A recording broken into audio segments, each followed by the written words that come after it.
The courtroom was packed, every seat filled with people whispering behind their hands or watching with detached curiosity. Some leaned forward, eager for drama. Others sat back, arms crossed, as if the outcome was already decided. But no one, not the jury, not the spectators, not even the judge, knew what was about to unfold. At the defense table, Malcolm Carter sat motionless. His tailored suit was crisp, his hands rested lightly on his lap, and his face was unreadable. He didn't fidget, didn't search the room for sympathy. He simply stared straight ahead, calm and composed. From his high bench, Judge Alan Westmore observed the scene, completely at ease. A man of absolute authority, he had presided over countless cases. This was just another to him. He picked up his silver pen and tapped it against the wooden desk. Tap, tap, tap. The sound was soft, yet commanding. Then he smirked. Finally, he looked down at Carter. "You're here expecting justice, aren't you?" He let the words settle before delivering the punchline. "Shame, because I don't see how a man like you can even stand up for himself." Laughter rippled through the room. First, a few quiet chuckles, then a wave of amusement. A juror smirked. A bailiff covered his mouth to hide a grin. But Carter didn't react. Not a single muscle twitched. If Westmore had been paying closer attention, he might have seen something chilling in that stare. Because this wasn't just another trial, and Malcolm Carter wasn't just another defendant. District Attorney Samuel Phelps rose from his seat, smoothing his tie. A seasoned prosecutor, he was known not for proving guilt through truth, but through carefully crafted narratives. "Ladies and gentlemen of the jury," he began, his voice smooth and reasonable. "This case is not about politics. It's not about morality. It's about something much simpler." He turned his gaze toward Carter. "It's about a man who thought he could cheat the system and get away with it." His words landed like a blade. He held up a stack of papers. Bank records, numbers, statements, evidence, at least in appearance. "The numbers don't lie," he declared. The jury leaned in, the weight of accusation pressed down. But Carter remained still, his expression unshaken. As the trial progressed, it became clear. The courtroom wasn't just biased, it was rigged. Every objection Carter's lawyer raised was swiftly overruled. Every piece of exculpatory evidence was dismissed without hesitation. Judge Westmore didn't even bother to hide his smirk as he leaned forward. The jury will disregard that.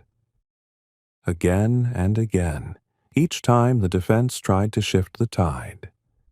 Then it happened. Carter's lawyer held up a document, his voice firm. "This is a federal log, time-stamped and certified. It directly contradicts the prosecution's claims." A murmur spread through the room. The jury exchanged glances. Westmore's eyes narrowed.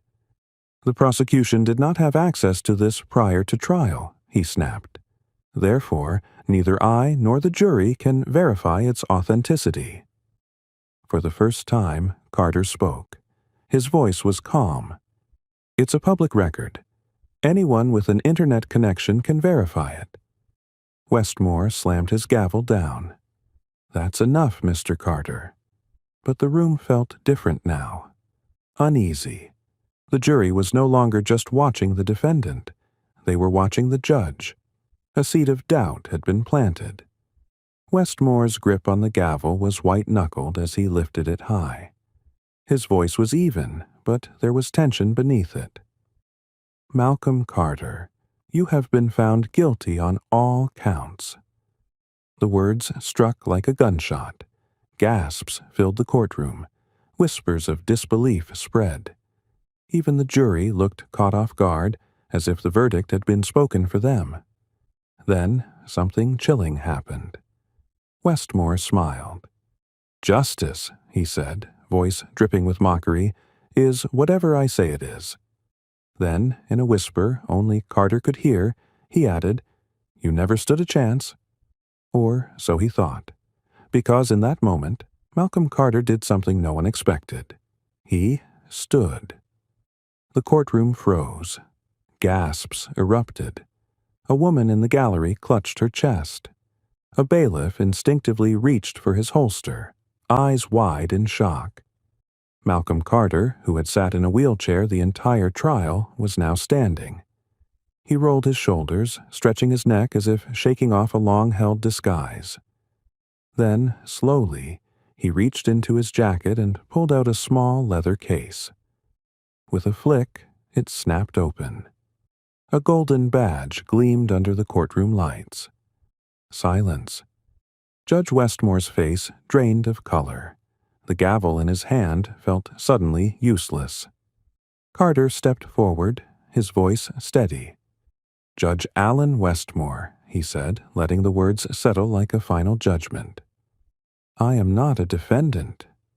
A pause. "I am Special Agent Malcolm Carter, United States Department of Justice." Chaos exploded. Jurors leaped to their feet. The gallery erupted in stunned voices. But the real movement came from the edges of the room. Figures who had sat unnoticed until now. Men and women rising from the gallery, from the jury box, from the back row. More badges flashed. More agents. Judge Westmore recoiled, his chair scraping against the wooden floor as he pushed back. His face twisted, searching for a way out, but there was none. 2 agents moved in. He lunged backward, a desperate, pathetic attempt to escape, but cold metal snapped around his wrists. Click. The sound echoed louder than his gavel ever had. The power he had wielded so mercilessly was gone. Westmore was dragged past the people he once ruled over. The weight of his black robes sagged from his shoulders, no longer a symbol of authority, but a relic of his downfall. And then he heard it. Applause. It started as a slow clap. 1, then 2, then the entire gallery. The very people he had mocked, dismissed, and controlled were now cheering his arrest. Carter watched, his expression unreadable. He didn't gloat. He didn't smirk. There was no victory in his eyes, only finality.